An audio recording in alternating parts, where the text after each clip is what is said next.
Hello बच्चों, मैं राकेश टेमरे आपके सामने एक बार फिर लेकर आया हूँ कक्षा 12वीं भौतिक शास्त्र का अध्याय 2 स्थिर विद्युत विभव तथा धारिता।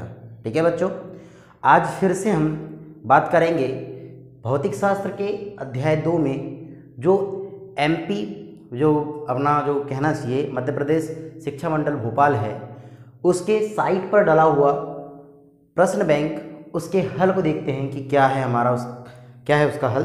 ठीक है बच्चों, तो आज की क्लास में फिर से बात करने जा रहे हैं हम वस्तुनिष्ठ क्वेश्चनों पर। वस्तुनिष्ठ क्वेश्चन देखते हैं इनके आंसर क्या है। ठीक है बच्चों, तो देखिए क्या दिया गया है, वैद्युत विभव का मात्रक है ना।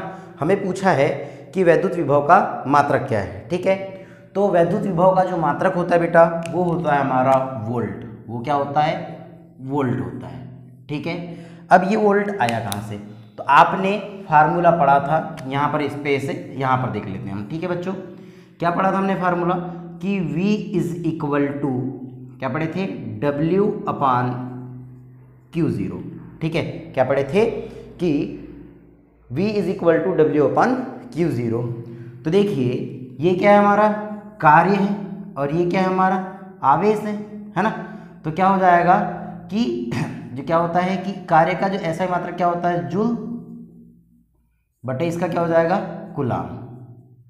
ठीक है, तो अब देखो, और ये जो क्या हो गया विभव है ना, तो इसको हम बोलते हैं वोल्ट। इसको क्या बोलते हैं? वोल्ट। तो 1 वोल्ट बराबर आपका क्या होता है, 1 जूल बटे 1 कूलाम। तो हम देखेंगे कि जो विद्युत विभव है उसका ऐसा ही मात्रक क्या होता है, वोल्ट होता है। ठीक है, ये बात समझ में आ गया कि जो मात्रक होगा वो वोल्ट होगा। ठीक है, अब हमने देखा कि 1 वोल्ट बराबर कितना हो गया, 1 जूल प्रति कूलाम हो गया। ठीक है, तो हम इसके विमी सूत्र की भी बात कर लेते हैं। यहाँ पर इसका विमी सूत्र क्या होगा? तो विमी सूत्र होगा बेटा इसका, देखो ये क्या हो गया, कार्य। तो कार्य का विमी सूत्र क्या होता है, mL²T⁻² अपान, अब देखो ये कूलाम है और कूलाम का मैंने आपको बताया था विमी सूत्र क्या होता है, AT। ठीक है बच्चों, अब देखो इसको ऊपर बड़े कोष्टक में ले लेते हैं, इसको नीचे में बड़े कोष्टक में। ठीक है, अब देखिए इसको ऊपर लेके चलेंगे तो क्या हो जाएगा, इसका जो मात्रक लिखने जा रहा हूँ ऊपर लिख रहा हूँ, देखो m बड़े कोष्टक में m, देखो L² T ऊपर जाएगा तो T⁻³ और A ऊपर जाएगा तो A इनवर्स। तो आप इस बात को याद रखेंगे कि जो वैद्युत विभव का ऐसा ही मात्रक होगा वो क्या होगा, वोल्ट होगा, तथा इसका विमी सूत्र कितना होगा, mL²T⁻³ A इनवर्स। ठीक है बच्चों, इसके पश्चात सेकंड क्वेश्चन क्या कहा है कि 2R है ना, 2R मीटर व्यास वाले गोलीय चालक की धारिता होगी। देखो क्या कहा उसने, 2R व्यास। देखो क्वेश्चन ने क्या घुमाया उसको, देखो हमें कंफ्यूज कर रहा है यहाँ पर क्वेश्चन। क्या बोल दिया, 2R मीटर व्यास, ये शब्द क्या है, व्यास है ना, जबकि हमने क्या पढ़ा है यहाँ पर, त्रिज्या पढ़ा था। और त्रिज्या कितनी पढ़ा था, R पढ़ा था। और ये क्वेश्चन यहाँ रिपीट किया गया, देखना आगे देखना मिलने वाला है हमें क्वेश्चन ये, पर मैं इस 2 बार इसलिए लिख दिया हूँ क्योंकि आपको समझ में आया यहाँ पर अंतर कि क्वेश्चन अगर क्या आ रहा है तो आंसर क्या होगा, और अगर क्वेश्चन को चेंज करके भी दिया है तो आंसर क्या हो सकता है। ठीक है बच्चों, तो देखिए 2R मीटर व्यास वाले गोलीय चालक की धारिता होगी। तो भैया 2R व्यास वाले, तो हम इसको क्लियर कर देते हैं पहले। देखो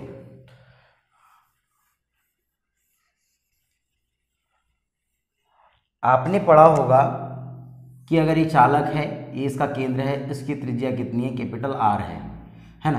तो कैपिटल R त्रिज्या वाले है ना, कैपिटल R त्रिज्या वाले किसी भी चालक के है ना, किसी भी गोलीय चालक की जो धारिता होती है C is equal to 4πε0 into R होती है। ठीक है, अब क्या बोल दिया उसने, 2R मीटर व्यास। तो भैया 2R मीटर मतलब यहाँ से यहाँ तक भी R होगा, तभी तो व्यास इसका 2R हो जाएगा। बात समझ में आ रही है? तो भैया 2R मीटर व्यास वाले गोलीय चालक की जो धारिता होगी वो कितनी होगी, 4πε0 इंटू R होगी। कन्फ्यूज नहीं हो ना, ये 2R दिया है तो। ठीक है बच्चों, अब देखिए पृथ्वी का जो वैद्युत विभव होता है, पृथ्वी का जो वैद्युत विभव होता है बेटा वो होता है 0। इस बात को याद रखिएगा कि जो पृथ्वी का वैद्युत विभव होता है वो क्या होता है, 0 होता है। ठीक है, आगे चलते हैं। देखो गोलीय चालक की धारिता का सूत्र है, आ गया वही क्वेश्चन जो मैं बात कर रहा था, ये क्वेश्चन और ये क्वेश्चन में कोई अंतर नहीं है, दोनों क्वेश्चन कैसे हैं, समान हैं, इक्वल है। कंफ्यूज नहीं होना, अगर ऐसा बोलेगा या ऐसा बोलेगा तो भी इसका आंसर वही होने वाला है। तो इसका जो गोली चालक की धारिता का जो सूत्र होता है 4πε0r होता है। ठीक है बच्चों। इसके पश्चात क्वेश्चन नंबर 5, समविभव पृष्ठ और बल रेखाओं के बीच का कोण होता है। देखो, समविभव पृष्ठ और बल रेखाओं के बीच का जो कोण होता है वो कितने अंश का होगा। तो सबसे पहले समविभव पृष्ठ को समझना चाहिए हमें। क्या होगा समविभव पृष्ठ? वह पृष्ठ जिसके प्रत्येक बिंदु पर विभव का मान कैसा रहता है, समान रहता है, उसको बोलते हैं समविभव पृष्ठ। समविभव पृष्ठ समझ में आ रहा है कि वह पृष्ठ जिसके प्रत्येक बिंदु पर विभव का मान कैसा होना चाहिए, समान होना चाहिए, उसको बोलते हैं समविभव पृष्ठ। और आपने पढ़ा होगा कि समविभव पृष्ठ में जो विद्युत बल रेखाएं निकलती, जो बल रेखाएं निकलती है वह इस पृष्ठ के लंबवत केंद्र से निकलती हुई प्रतीत होती है। इस पृष्ठ के लंबवत केंद्र से निकलती हुई प्रतीत होती है, ये आपने पढ़ा होगा। तो समविभव पृष्ठ और बल रेखाओं के जो बीच का कोण होगा, तो समविभव पृष्ठ और बल रेखाओं के जो बीच का कोण होने वाला है वो कितने होगा, कितने अंश का होगा? बात समझ में आ गई होगी। मैंने क्या बोला, लंबवत निकलती है, लंबवत मतलब कितने अंश का कोण होना चाहिए, 90 अंश का कोण। बात समझ में आ रही है? ठीक है। उसके बाद विद्युत धारिता का मात्रक है। जो विद्युत धारिता का मात्रक होता है वह क्या है? तो विद्युत धारिता का जो मात्रक है बेटा वो होता है हमारा फैरड। वो क्या होता है हमारा? फैरड। ठीक है, फैरड। हाँ, एक बात और याद रखिएगा कि जब भी हमें ओनली मात्रक बोलता है तो SI मात्रक लिखना है ना। हाँ, अब वो क्वेश्चन के जो ऑप्शन रहते हैं उस पर भी डिपेंड कर सकता है कि आपको यहाँ पर SI मात्रक दिया है या कौन सा दिया है, CGS मात्रक दिया है। अगर आपके पास विकल्प नहीं है और सीधे क्वेश्चन कहा कि विद्युत धारिता का जो मात्रक है वह क्या है, तो आप कभी भी SI मात्रक ही लिखेंगे, वहाँ पर CGS मात्रक लिखने की आवश्यकता नहीं है। ठीक है बच्चों। अब क्या कहता है, विद्युत विभव खालिस्तान राशि है। देखो, विद्युत विभव कौन सी राशि है यह बताना है हमें। तो विद्युत विभव के लिए पहले फार्मूला देखते हैं। क्या पढ़ा था हमने? V = W/Q0, W/Q0। अब देखो यहाँ पर क्या आ गया, कार्य आ गया। और कार्य कैसी राशि है? कार्य एक अदिश राशि है, इसीलिए विद्युत विभव भी कौन सी राशि होगी? अदिश राशि होगी। कौन सी राशि होगी? अदिश राशि होगी। इस बात को आप नोट कर लीजिए। ठीक है। इसके पश्चात आवेशित खोखले चालक के अंदर विद्युत क्षेत्र की तीव्रता खालिस्तान और विभव खालिस्तान होता है। अब देखो क्वेश्चन अच्छे से समझना है। क्या बोलता है? आवेशित खोखले चालक के अंदर विद्युत क्षेत्र की तीव्रता। आपने प्रीवियस क्लास में ही देखा है कि अगर खोखला चालक है उसके अंदर विद्युत क्षेत्र की तीव्रता कितनी होती है? 0 होती है। और विभव कितना होता है? तो विभव कैसा होता है? अधिकतम होता है। विभव कैसा होता है? अधिकतम होता है। इसको हम क्लियर कर देते हैं यहाँ पर, है ना, नहीं तो बस आप इसको भी लिख देंगे। ठीक है, तो हम इसको क्या बोल सकते हैं? विभव अधिकतम, या एक इसको लिख सकते हैं एक समान। इसको क्या लिख सकते हैं आप? एक समान लिख सकते हैं कि आवेशित खोखले चालक के अंदर विद्युत क्षेत्र की तीव्रता 0 और विभव एक समान होता है। ठीक है बच्चों। इसके पश्चात एक आवेश से r दूरी पर स्थित किसी बिंदु पर विद्युत विभव का व्यंजक, है ना। क्या कहा कि एक आवेश से r दूरी पर स्थित किसी बिंदु पर विद्युत विभव का जो व्यंजक होता है वह होता है Q/4πε0 r। या आप इसको ऐसा भी लिखते हैं, कई बार बच्चे कंफ्यूज नहीं होना, 1/4πε0 Q/r, ऐसे भी लिखते हैं तो आप कंफ्यूज नहीं होंगे। आप ऐसा लिखे या ऐसा लिखे, दोनों आंसर के आपके राइट है। ठीक है। उसके बाद क्या कहता है कि इलेक्ट्रॉन खालिस्तान विभव वाले बिंदु से खालिस्तान विभव वाले बिंदु की ओर प्रवाहित होते हैं। तो यहाँ पर होता है इलेक्ट्रॉन कम विभव वाले बिंदु से अधिक विभव वाले बिंदु की ओर प्रवाहित होते हैं। ठीक है बच्चों। इसके पश्चात 11वां विकल्प देखते हैं क्या है कि विद्युत धारिता का SI मात्रक, है ना। विद्युत धारिता का मात्रक अभी बता दिया था, और विद्युत धारिता का SI मात्रक 2 बार क्वेश्चन हो गया है, तो ये क्या होगा हमारा? कैंसिल कर देते हैं इसको। इसका आंसर कितना होता है? फैरड होता है। ठीक है बच्चों। इसके पश्चात क्वेश्चन नंबर 12, 1 फैरड बराबर कितना होता है ना। तो देखिए 1 फैरड बराबर होता है हमारा, क्या दिया गया है, 1 कूलाम बटे, है ना,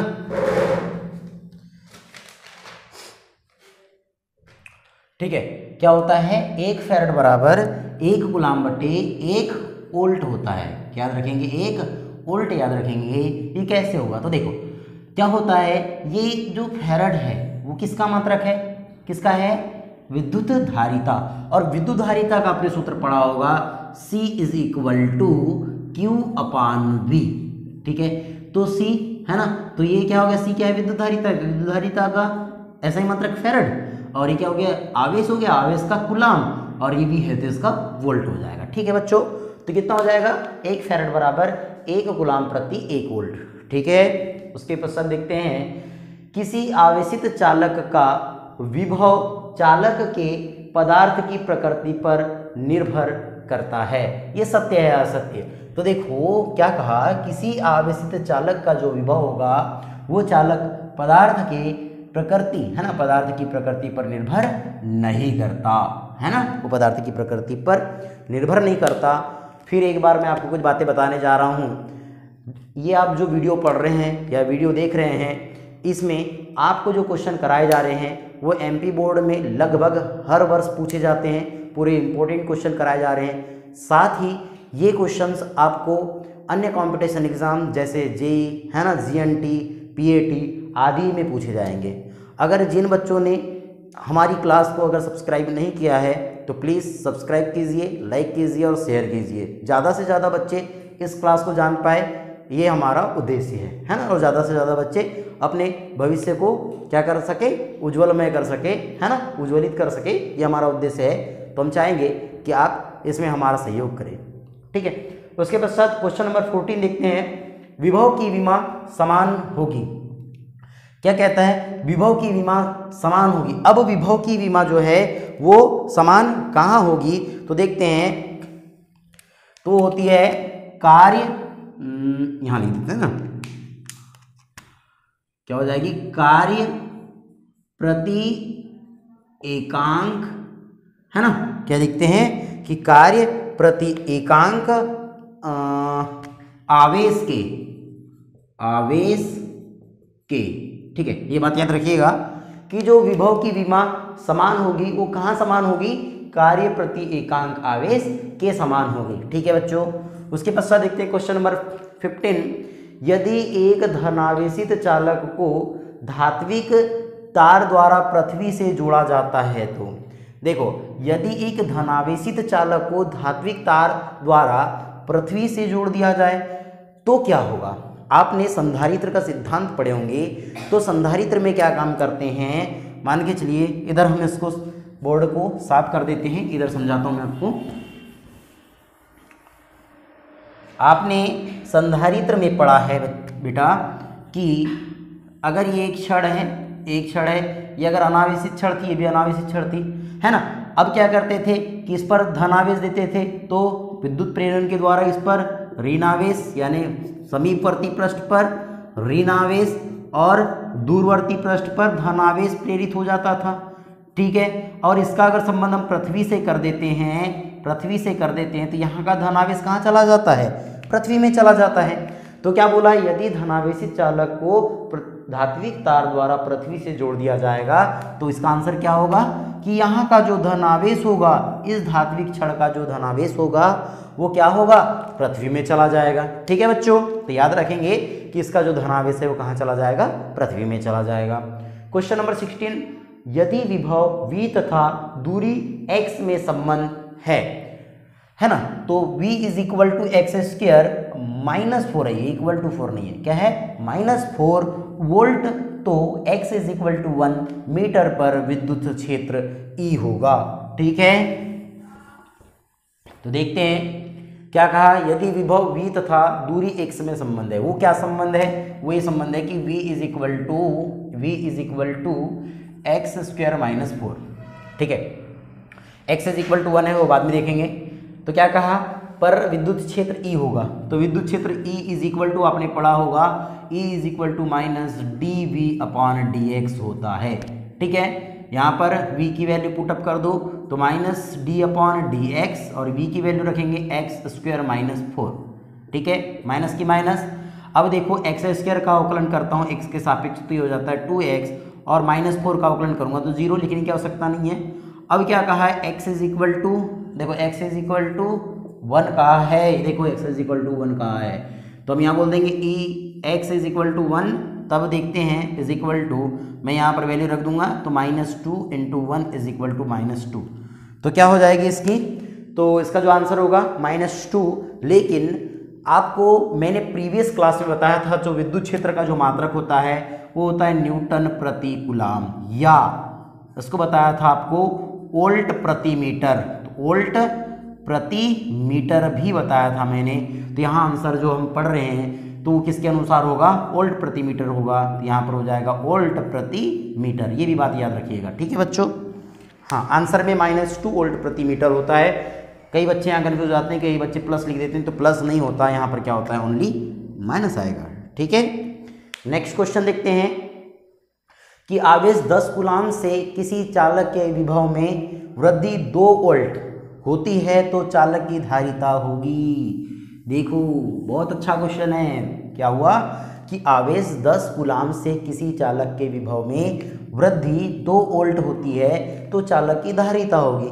अरे यार, अगर क्या दिया हुआ है 10 कूलाम पहले से किसी चालक का आवेश था, है ना, उसके विभव में अगर वृद्धि 2 वोल्ट कर दूं तो उसकी जो धारिता होती है, देखो 10 था पहले, 2 की वृद्धि कर दिए तो कितना हो जाएगा 12, ये आपका आंसर होगा। ठीक है, तो आंसर कितना हो जाएगा, उस चालक की जो धारिता होगी वो क्या होगी बोलो 12 कूलाम होगी। ठीक है, उसके पश्चात 18वां क्वेश्चन, संधारित्र की प्लेटों के मध्य वायु के स्थान पर कुचालक माध्यम भरने से उसकी धारिता क्या होगी। अगर हम संधारित्र की प्लेटों के मध्य वायु के स्थान पर कुचालक माध्यम जो अगर भरने से उसकी धारिता कैसे हो जाती है, वो हो जाती है बेटा बढ़ जाती है। आपको याद रखना क्या हो जाती है, बढ़ जाती है। ठीक है, उसके पश्चात समांतर प्लेट संधारित्र की प्लेटों के बीच की दूरी बढ़ाने पर उसकी धारिता कैसे हो जाती है, कम हो जाती है। इस बात को याद रखिएगा। ठीक है, आशा करता हूँ आप सभी लोगों को ये वीडियो पसंद आया होगा, सभी को सब बातें समझ में आ रही होगी। आप इसी प्रकार से सभी क्लासों को वॉच कीजिए, है ना, और पूरा वॉच करना है, आपको नोट्स बनाना है। धन्यवाद।